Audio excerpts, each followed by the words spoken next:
రాజుగారి పెళ్ళిలో పాటకి ఎక్కువ రోజులు పట్టిందండి. ఎందుకు అంటే పెళ్లి హడావిడి ఎక్కువ ఉంటుంది కాబట్టా? ఒక 6 రోజులు పట్టింది. ఎందుకంటే ఆహ్, నవీన్ గారికి, మారి గారికి, తర్వాత చిన్మయి గారికి అందరికీ నచ్చాలి. కాబట్టి కొంచెం ఎక్కువ సమయం తీసుకున్నాను. మామూలుగా సాధారణంగా అయితే సుకుమార్ గారి పాటలు కొంచెం ఎక్కువ సమయం పడుతుంది నాకు. ఎందుకంటే ఒక పట్టాన తేలవు. దాని తర్వాత నేను ఎక్కువ రోజులు కేటాయించింది నవీన్ గారికి. కొంచెం కష్టమైంది. కానీ సరదాగా అందరం తలో మాట అనుకుంటూ రాసిన పాటలు ఇవన్నీ. చాలా ఉత్సాహంగా అనిపించింది వాళ్ళతో పని చేయడం. ఎందుకంటే కొత్త తరంతో పని చేస్తుంటే మనకు కూడా ఎన్నో కొత్త విషయాలు తెలుస్తుంటాయి.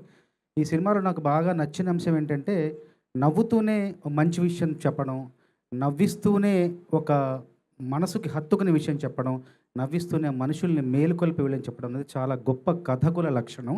ఆ గొప్ప కథకుల లక్షణం అంతా ఈ సినిమా అంతా సమృద్ధిగానే ఉంటుంది. ఈ కథను సమకూర్చిన ప్రతి ఒక్కరికి మనస్ఫూర్తిగా నా అభినందనలు, నా శుభాకాంక్షలు. తర్వాత నేను ఇందులో ఈ రాజుగారి పెళ్ళిలో పాట రాశాను కదా! అందులో ఏంటంటే, ఇంత ఘనంగా, ఎంతో ఘనంగా, అనగన ఘనంగా అని రాశాను.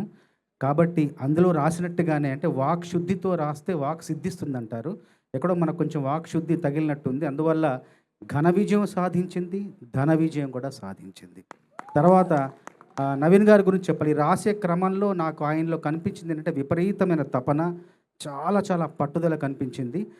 అందువల్ల నేను ప్రతిసారి చెప్తుండేవాడిని, రాస్తున్న ప్రతిసారి చెప్తుండేవాడిని, నవీన్ గారు మీ కృషి, మీ శ్రమ, మీ ఎఫర్ట్ తప్పకుండా ఫలిస్తుందని.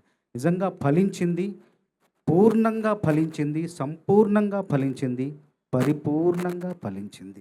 మనస్ఫూర్తిగా ధన్యవాదాలు నవీన్ గారికి, అట్లాగే సినిమా నిర్మాత నాగవంశి గారికి, దర్శకులు మారి గారికి, క్రియేటివ్ దర్శకురాలు చిన్మయ్ గారికి మనస్ఫూర్తిగా నా ధన్యవాదాలు. అట్లాగే ఎంతో మంచి బాణీలు ఇచ్చిన మిక్కీ జయమ మేయర్ గారికి కూడా ధన్యవాదాలు. అట్లాగే తను నవీన్ గారు చాలా బాగా పాడారు పాట. చాట్ జీపీటీ పాట. తను పాడినప్పుడు చాట్ జీపీటీ ఎవరే ఈ బ్యూటీ ఇంతందంగుందేంటి వరకు బాగుంది, ఎవరైనా పాడతారు. అక్కడ తర్వాత వచ్చి ఇంతందంగుందేంటి హాయ్, ఈ హాయ్ అన్న దగ్గరే ప్రొఫెషనల్ సింగర్ని తలపింపచేశారు ఆయన. మనస్ఫూర్తిగా మీరు వచ్చే సినిమాల్లో మరికొన్ని మంచి పాటలు కూడా పాడాలని గాయకుడిగా మీకు నేను అభిమానిని. మనస్ఫూర్తిగా మీకు ధన్యవాదాలు. మీరు చెప్పినటువంటి, మీరు రాసినటువంటి విషయం ఒకటి ఫలించింది, ఇంకొకటి కూడా ఫలించాలని మన నవీన్ ఆశిస్తున్నాడు. కారేమో బెంజ్, అది మన ప్రొడ్యూసర్ గారు ఇవ్వాలని.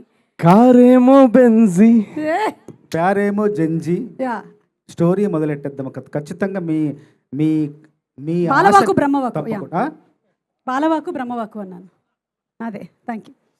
చంద్రబాబు గారు, అలాగే జనరలీ మేము యాక్టర్స్ని అడుగుతూ ఉంటాము, ఇంత బాగా మీరు కనిపించడానికి మీరు డైట్ ఏం ఫాలో అవుతూ ఉంటారని. ఇంత అలవోకగా మీకు మాటలు రాయడానికి మీరు ఎలాంటి డైట్ ఫాలో అవుతుంటారో ఒక మాట చెప్పేసి. యోగా చేస్తాను రోజు. యోగా చేయడం వల్ల బాగా రాస్తున్నాను. ఓకే, అంతేనా సార్? అంతే. Okay, thank you. Food brown rice తింటాను. ఓకే. తర్వాత మేము మా సిట్టింగ్ అన్ని రోజులు కూడా మాకు చక్కటి భోజనం, తర్వాత ఎప్పుడంటే అప్పుడు బ్లాక్ కాఫీలు హాయిగా అలా తినుకుంటూ బ్లాక్ కాఫీ తాక్కుంటూ అలా సరదాగా రాసాం. అది చాలా మర్చిపోలేని ఒక మధురమైన సంఘటనలు అవన్నీ కూడా మా మధ్య జరిగినవి. మాకు అవన్నీ గుర్తొస్తే చాలా ఆనందంగా ఉంటుంది. ఇంత విజయం సాధించడం, 100 కోట్లు ఆయనకు రావడం అన్నది మనస్ఫూర్తిగా నాకు ఆనందాన్ని కలిగిస్తుంది ఈరోజు. అందువల్లే ఈ ఫంక్షన్కి ఎప్పుడెప్పుడు చేస్తారని నేను మరీ అడిగి తెలుసుకొని వచ్చాను ఈ ఫంక్షన్కి. Super sir, thank you so much Chandrabose garu. Requesting you to please be seated. Thank you.